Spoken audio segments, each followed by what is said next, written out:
এক প্যাকেট চায়ের বিনিময়ে মিলছে সমমূল্যের শাকসবজি।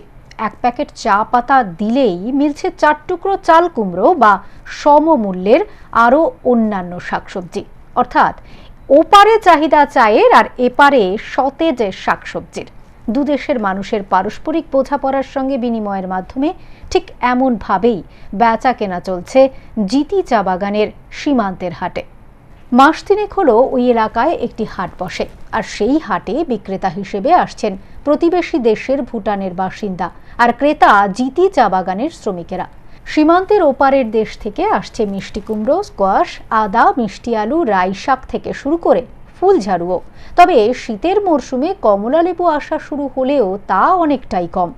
জিতির শ্রমিকেরা থলেতে করে নিয়ে যাচ্ছেন চা বাগান থেকে কর্মসূত্রে পাওয়া চায়ের প্যাকেট, আবার কখনো কখনো আটাও। একে অপরের সঙ্গে সেই সব সামগ্রী বিনিময়ও করছেন তারা।